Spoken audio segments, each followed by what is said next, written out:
Back to the latest interview in this series. Rob here, President of Way Out West Roots Music Club.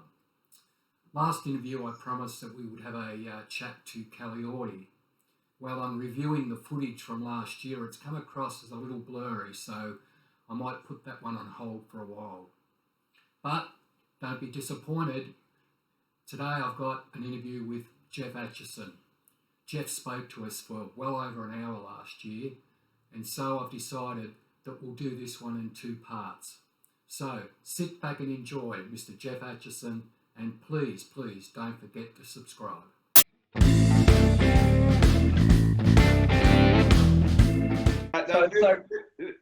Well, it's weird. There was actually some cool stuff going on. Things like Dire Straits arrived at that time. Yeah. And Ian Dury and the Blockheads. You know? Yeah. Madness. So there was during my high school years, Cold Chisel. You know. Yeah. Those bands were at the top of their game at that time, and the music was sensational. But the general pop music scene began to change dramatically. So Countdown, which was something that we watched religiously. Yeah.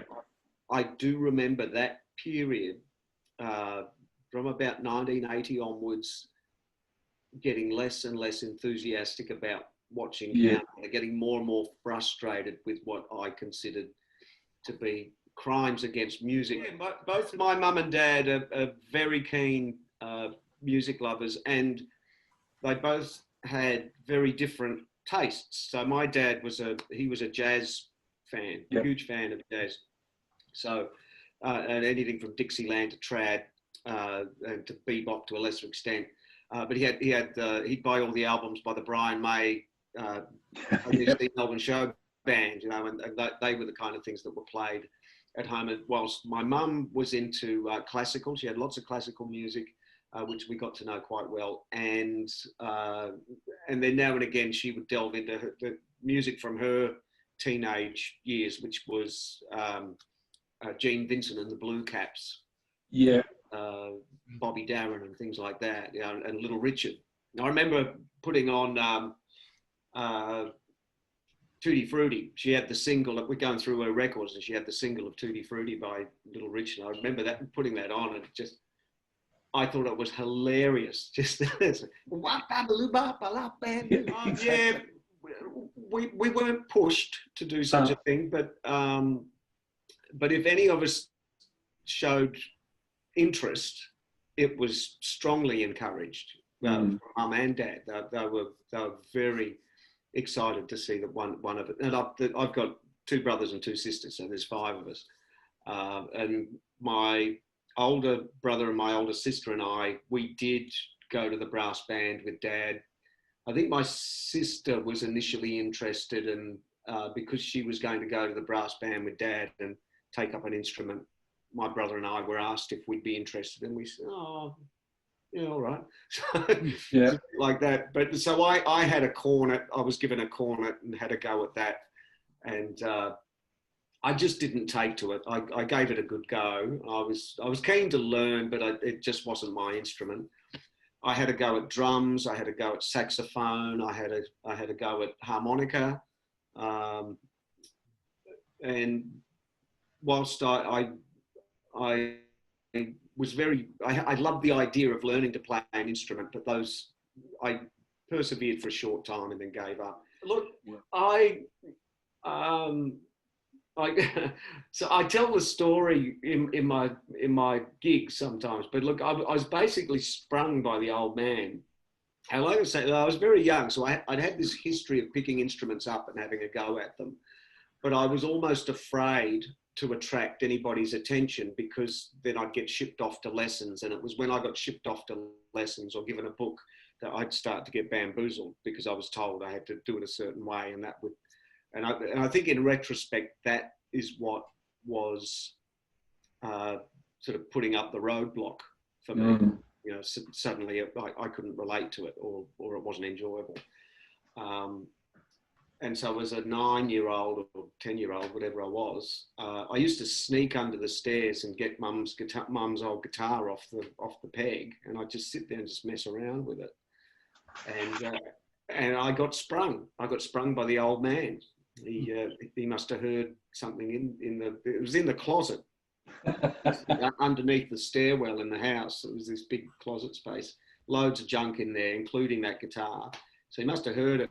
Yeah. So suddenly he opens the door and he just looked at me, and I thought I was in trouble, but I'm sitting there with a guitar, like, oh shit. And he's just said, "Do you want to learn to play that?" And I still remember sitting there going, "No," because I kind of didn't. I was just having fun. I just around with it. I just enjoyed it. And I was getting nowhere with the book. But then he met a guy down the pub, and he must have mentioned to him that he had a young bloke that was interested in the guitar. And this guy was a guitar player, a fella called John McCann. And Dad sent me along to him before I knew I was going to see this guy every Monday night for $1 a lesson. And he showed me how to tune it up for a start, and he showed me how to form chords, showed me what the basic notes were. But he was trying to teach me how to read music, which is very commendable of him, but it was there that I would get messed up. Right. I could not follow the notes on the paper, and even to this day, I don't know, it's a learning thing, but they just start to swim on the paper, and I can't follow it. So was there like a high school band, or was there something? Yeah. So later on, Dad started the dance band, and that was different. For some reason, that was different. He said, well, he said, if you want, he said, well, I think we could use a guitar player if you want to come and play in the band. And so I was really up for that. So I came along to rehearsal, and so I just had my mum's acoustic guitar, and it was a Bellini instrument. And anyone that remembers those would know that they were like a mail order guitar. They're made in South Africa, and we think they were made out of old packing crates. But all I had was that little acoustic guitar with a bug that stuck on the front of the guitar and then went into a little amplifier. So that was my rig. And so I'd do the same thing. I'd read the chords that were written on top of the piano music. So I'd stand next to the piano player, and I'd just read the chords as they went through the music. So everyone thought I could read music. And of course I couldn't. I was just looking at, C, F, whatever. We were playing for the oldies of the day. So the oldies in the late 70s, early 80s were, their teenage years were in the 20s and the 30s. So they'd come along to ballroom dancing. So we'd play lots of waltzes and foxtrots and Pride of Errands and things like that. And there was a little board. It was very old school. A little board which in the set break, sometimes the band leader was the drummer. We worked in several different sort of formations, but the band leader would have this thing which would have the next dance will be, and it would have like a foxtrot, and it would be these little cards that would go in there. So I learnt all these old songs like Winchester Cathedral and Maresy Dopes and Dozy Dopes and Little Lambsy Divey and Harrigan, That's Me. All these old songs that were the pop songs back in the day. Yeah. Well, I look, the transgression for me from Dad's little dance band, and look, there were no bands where I grew up. I'm out in the countryside, a little country town, and there were no bands. I'd never seen a band up there. And I didn't know anything about the gear. I didn't know anything about electric guitars or stuff. I saw things on television. I thought you plugged the electric guitar into the wall. So I was just clueless. But I'd see stuff on Countdown. I had no idea how they were doing that stuff. But there was a local jazz musician called Alan Watson, who he lived locally. He lived in Tilden, outside of Kyneton. and he came along to the dance band rehearsal, because he would do this. He'd go there and kind of scout for musicians that could come and play with him. But he was a reasonably well-known jazz musician from Melbourne that had moved to his property in Tilden. He actually knew Dutch, it turned out. I didn't know that till years later, but they were mates.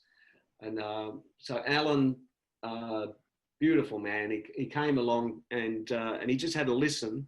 And I guess he saw something in what I was doing. But that first time that he was there, and Dad said, "Yeah, so what do you think? You know, what do you think of the band? You know?" And I remember Alan saying, "Well, you really need a bass player." And we all looked at each other like, "What's a bass player?" We had no idea. We had no idea. It was all trumpets and trombones, you know, all brass band instruments, and me on the guitar. We had a piano player.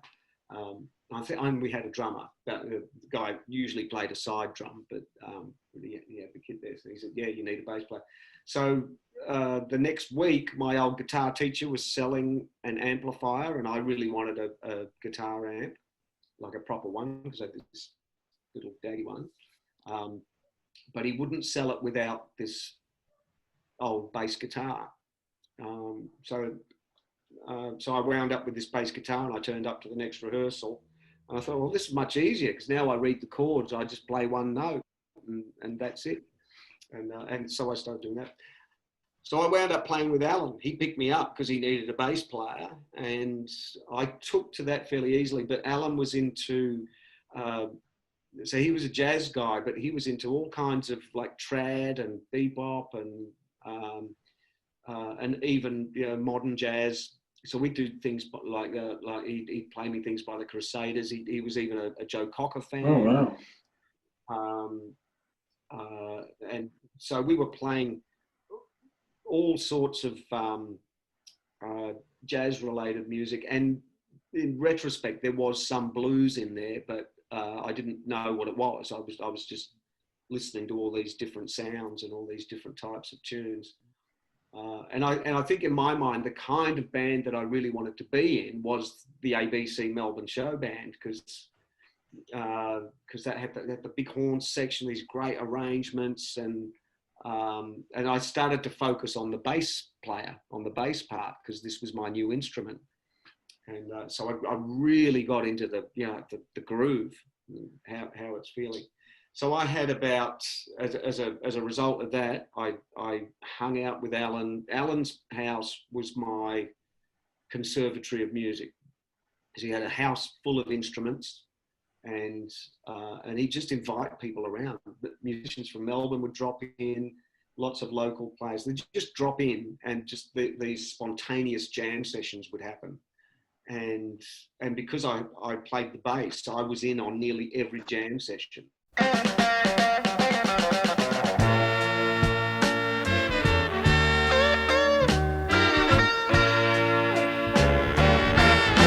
In the stillness of the hour, let your mind be free to think of the future and the dreams you hope will be. Let your heart remember too, I wanna walk through this life with you. Baby, let me walk with you. I wanna stand by your side in the hours of the rain. I'll taste the bitter with the sweet, love you with joy and with pain. No matter what we go through, I wanna walk through this life with you. Baby, can I walk with you? And when my eyes cry tears, baby, it will be tears for two. And when my prayers reach heaven,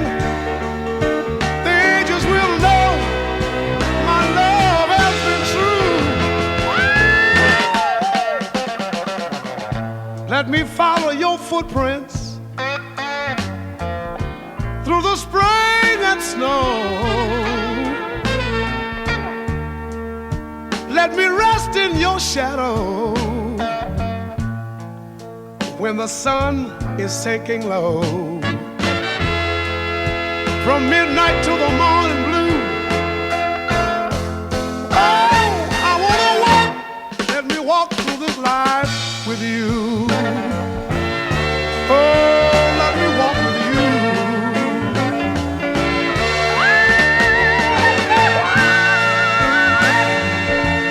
Don't you know I've gotta walk through this life, baby? Let me walk through this life with you, yeah.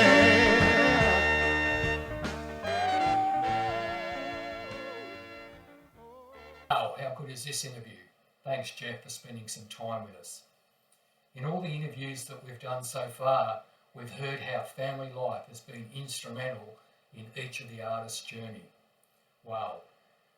Also, it's worth noting that Geoff mentioned that he was a bass player in his early days.